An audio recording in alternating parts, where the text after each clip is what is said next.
Hello student. आज हम air therapy के बारे में डिटेल में पढ़ेंगे। जैसा कि फूड और वाटर्स हमारे लिए बहुत ज़रूरी होता है, वैसे ही फ्रेश एयर भी लाइफ का सबसे इम्पॉर्टेंट पार्ट है।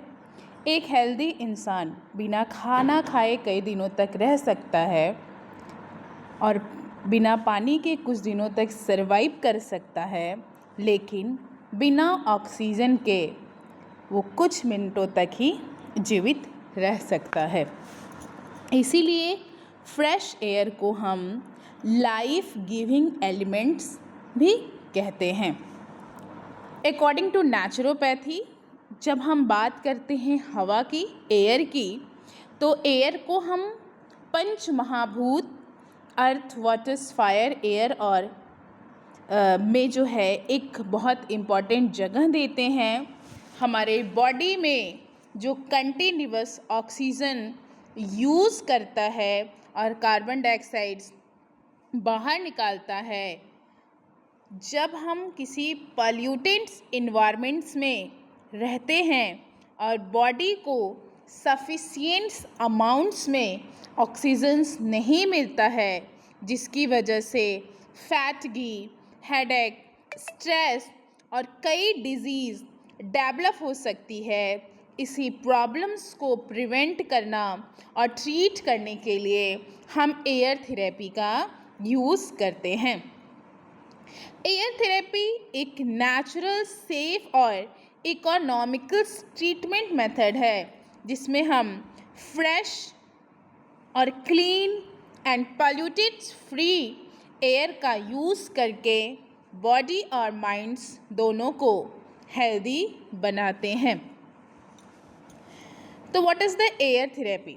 एयर थेरेपी, जिसको हम एरोथेरेपी के नाम से जानते हैं, वो एक नेचुरल हीलिंग टेक्निक है, जिसमें पेशेंट्स को फ्रेश, क्लीन और वेल वेंटिलेटेड एयर के कांटेक्ट में रखा जाता है ताकि उसकी फिजिकल मेंटल हेल्थ इम्प्रूव हो सके।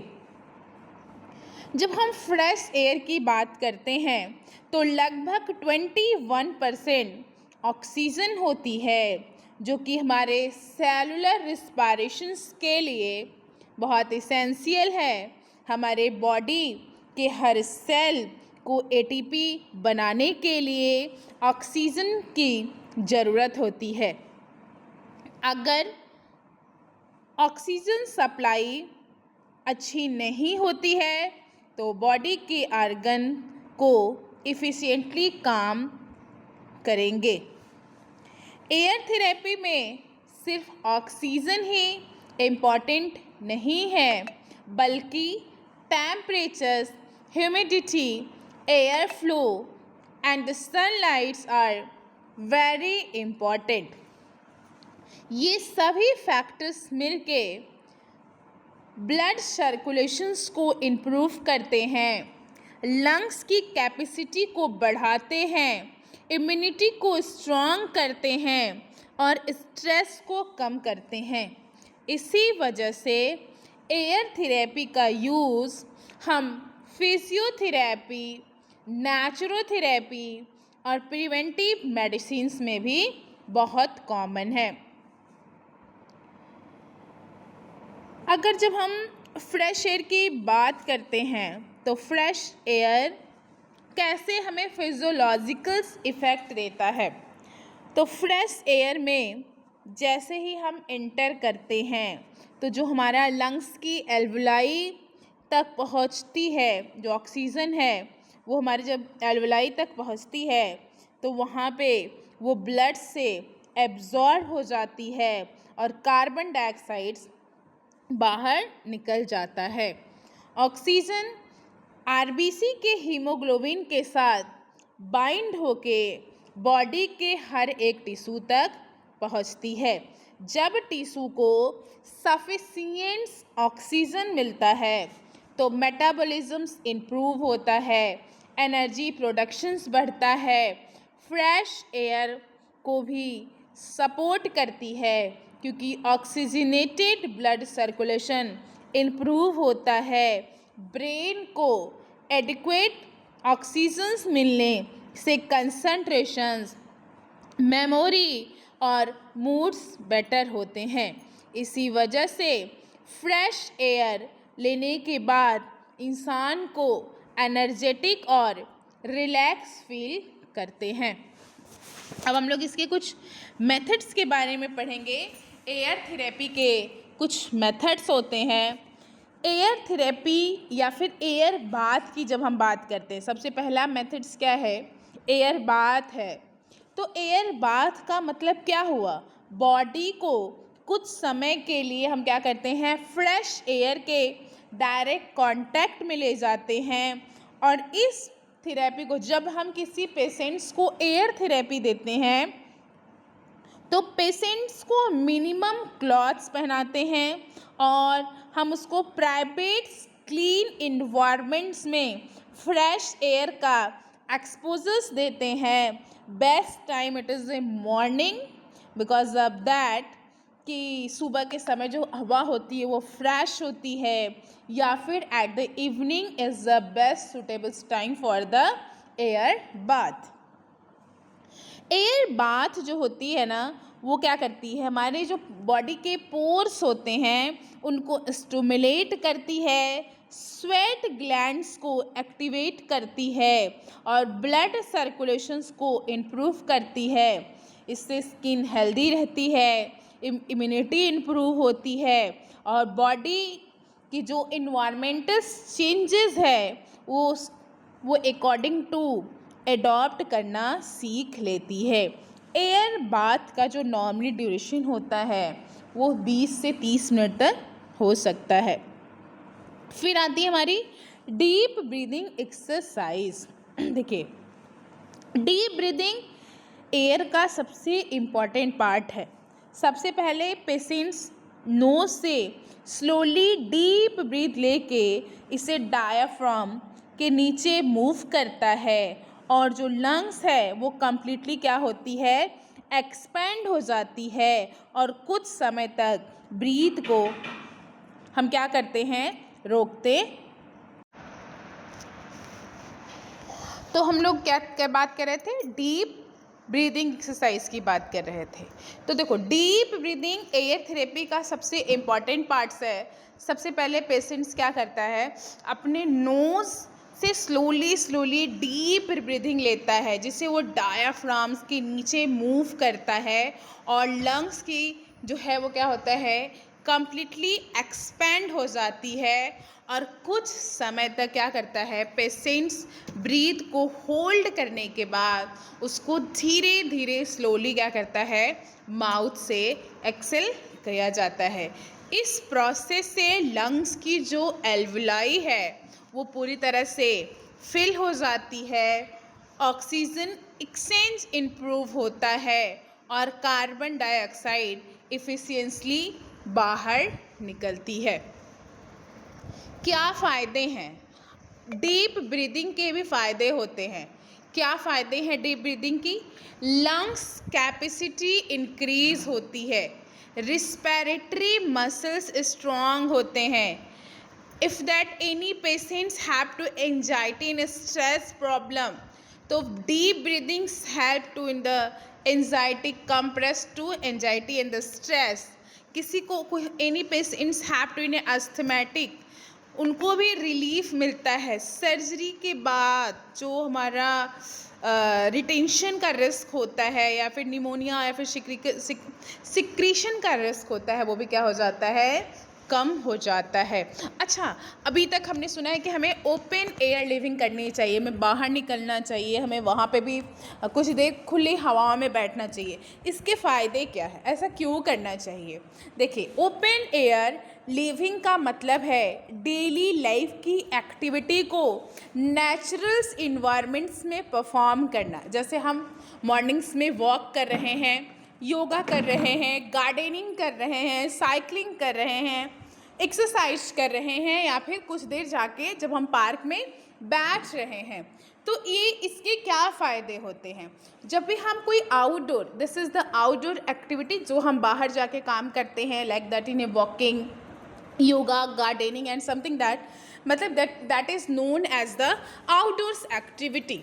तो जब भी हम कभी आउटडोर एक्टिविटी में जाते हैं तो हमारी बॉडी क्या होती है, कंटिन्यूसली फ्रेश ऑक्सीजन मिलता है। फिजिकल्स एक्टिविटी की वजह से जो हमारा कार्डियोवास्कुलर फिटनेस है वो क्या होती है, इम्प्रूव होती है। और जैसे हम बाहर जाएंगे, we contact with the sunlights के कांटेक्ट में आएंगे तो हमारी बॉडी में विटामिन डी भी बनता है, जो हमारी बोन्स और इम्यूनिटी को बहुत इम्पॉर्टेंट होती है। ग्रीन इन्वायरमेंट जो होती है, एक तो आप बाहर गए, वॉकिंग के लिए गए, that in you are going to in a park, तो वहाँ पे क्या होगा, ग्रीन इन्वायरमेंट जो है स्ट्रेस हार्मोन्स को भी रिड्यूस करती है, जिससे आपकी जो स्लीप क्वालिटी है वो भी इम्प्रूव हो जाएगी। Sleeping in the fresh air, देखो अगर आप if you want to in a healthy life, तो हेल्दी लाइफ के लिए सिर्फ फ्रेश एयर लेना ही नहीं बल्कि फ्रेश एयर में सोना भी बहुत इम्पॉर्टेंट होता है। अगर आप एक वेल वेंटिलेटेड रूम में सोते हैं जहाँ कंटिन्यूअस ऑक्सीजन की सप्लाई रहती है और कार्बन डाइऑक्साइड कहीं एक्यूमुलेट्स नहीं हो रहा है, कहीं पे स्टोर्स नहीं हो रहा है, तो आपको नींद अच्छी आएगी, आपकी जो मॉर्निंग है वो काफ़ी फ्रेश रहेगी, आपकी जो रिस्पिरेटरी हेल्थ है वो इम्प्रूव हो जाएगा, किसी भी बीमारी की recovery it is very good, और आपके ब्रेन के फंक्शंस के लिए बहुत अच्छा होता है। ग्रीन इन्वायरमेंट्स का क्या इफ़ेक्ट पड़ता है हमारी बॉडी पे, तो जब हम ग्रीन इन्वायरमेंट्स की बात करते हैं तो ग्रीन इन्वायरमेंट, जैसे मान लो आप पार्क में गए, फॉरेस्ट गए, या फिर आप किसी नेचुरली गार्डन्स में गए हो, तो वहाँ पे क्या होता है, ऑक्सीजन रिलीज़ करते हैं। ऑक्सीजन जब वहाँ पे ज़्यादा अमाउंट्स में होगा, अगर आप ग्रीन इन्वायरमेंट्स में टाइम एक्सपेंड्स कर रहे हो, तो your blood pressures also control, आपके स्ट्रेस हार्मोन्स कम होंगे, आपकी माइंड जो है वो फ्रेश रहेगी, डिप्रेशन है, एंजाइटी है वो कम हो जाएगी, और आपकी इम्यूनिटी भी क्या हो जाएगी, इम्प्रूव हो जाएगी।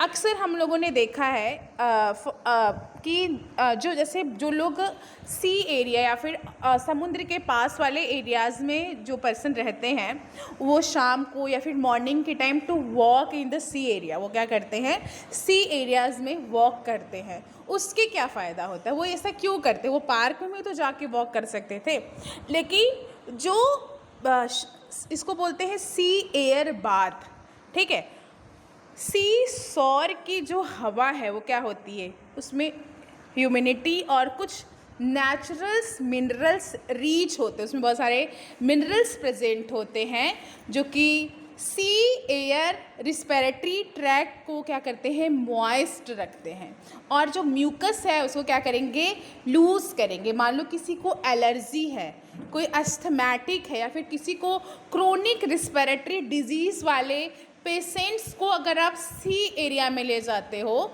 तो उन्हें वहाँ बहुत रिलीफ मिलेगा। समुंदर की लहरों की जो साउंड से उनकी माइंड्स भी क्या होंगी, रिलैक्स होगी। Air therapy with the exercise and the massage, ठीक है, जब हम एयर थेरेपी को मसाज या फिर एक्सरसाइज के साथ बाइंड्स करते हैं तो फ्रेश एयर में जब मान लो आप एक अनवेंटिलेटेड जहाँ पे फ्रेश एयर नहीं आती है वहाँ पे आप एक्सरसाइज करिए, और एक आप खुले जगहों पे like that in a park या फिर गार्डन में जब आप एक्सरसाइज करते हो तो बहुत डिफरेंस होता है। तो फ्रेश एयर में एक्सरसाइज करने से जो ऑक्सीजन है वो क्या करती है, जैसे मान लो जब आप एक्सरसाइज कर रहे हो तो आपकी बॉडी की डिमांडिंग बढ़ जाती है फॉर द ऑक्सीजन, आपकी बॉडी को ज़्यादा ऑक्सीजन चाहिए, तो क्योंकि लंग्स और हार्ट जो है वो क्या करती है, इफिनिटली काम करती हैं, लगातार काम करती रहती हैं, तो अगर आप उस कंडीशन में जब आप फ्रेश एयर में एक्सरसाइज करोगे तो जितनी आपकी बॉडी को डिमांड है ऑक्सीजन की वो मिलेगा। मसाज ब्लड सर्कुलेशन इम्प्रूव करेगा, मसल्स रिलैक्सेशन को प्रोवाइड्स करेगा, और जब दोनों कोई कॉम्बिनेशन को हम जोड़ते हैं तो रिकवरी इज़ वेरी फास्टिंग, और जो हमारी हीलिंग प्रोसेस है वो भी क्या हो जाती है, बढ़ जाती है। अब हम लोग पढ़ेंगे थेरेपिक यूजेस ऑफ एयर थेरेपी। क्या थेरेपिक यूजेस है, हम क्यों कह रहे हैं कि air therapy is very important for our body, organs, hearts, lungs. तो आज देखेंगे कि कैसे थेरेपिक यूजेस हैं हमारे एयर थेरेपी के। देखो, एयर थेरेपी बहुत सारी डिजीज़ में हेल्पफुल होती है। मान लो किसी को रिस्पिरेटरी डिजीज़ है, मान लो किसी को अस्थमा है, ब्रोंचाइटिस है, COPD है, तो क्या करते हैं, अगर आप उसे एयर थेरेपी देते हो तो लंग्स की वेंटिलेशंस क्या हो जाएगी, इम्प्रूव हो जाएगी। ठीक है, जो हमारा मान लो किसी को कार्डियोवास्कुलर डिसऑर्डर है तो उसमें वो क्या करेगा, ब्लड सर्कुलेशंस को इम्प्रूव करेगा। किसी को स्ट्रेस है, एंजाइटी है, डिप्रेशंस है तो रिलैक्सेशन को प्रोवाइड्स करेगी। किसी को स्किन प्रॉब्लम है तो स्किन के हेल्थ को इम्प्रूव करेगी, इम्यूनिटी को स्ट्रॉन्ग करेगी। अगर किसी पेशेंट्स की सर्जरी हुई है तो सर्जरी के बाद जो रिकवरी होगी उसको फास्ट करेगा। मतलब ओवरऑल जो हमारी फिजिकल फिटनेस है उसको भी क्या करेगा, इम्प्रूव करेगा। क्या प्रिकॉशंस रखनी चाहिए, किस किस कंडीशंस में एयर थेरेपी जो है, कुछ कोई भी थेरेपी लेते हैं तो कुछ उसके प्रिकॉशंस होते हैं। तो हम लोग आज एयर थेरेपी के प्रिकॉशंस के बारे में जानेंगे। एयर थेरेपी हमेशा पॉल्यूशंस फ्री इन्वायरमेंट्स में रखनी चाहिए। अब आप इस एरिया में थेरेपी कर रहे हो जहाँ पे ऑलरेडी बहुत पोल्यूशन या फिर वो पॉल्यूटेड एरिया है तो उसकी नुकसान होना स्टार्ट हो जाएंगे।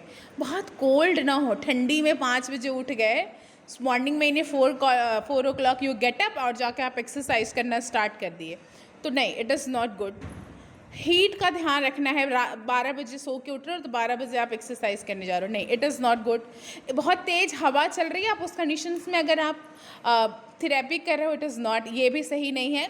तो हमेशा हमें थेरेपी जो है ऐसे कंडीशंस में नहीं करनी चाहिए जब बहुत एक्सट्रीम कोल्ड्स है, बहुत हीट है, स्ट्रॉन्ग विंड्स ब्लो हो रही है तो नहीं करना चाहिए। मान लो किसी को हार्ट प्रॉब्लम्स है, किसी को बहुत सारे रिस्पिरेटरी इन्फेक्शंस है, किसी को बहुत सीरियस इलनेस वाली प्रॉब्लम है, तो विदाउट डॉक्टर के एडवाइस के हमें कभी भी एयर थेरेपी नहीं देनी चाहिए।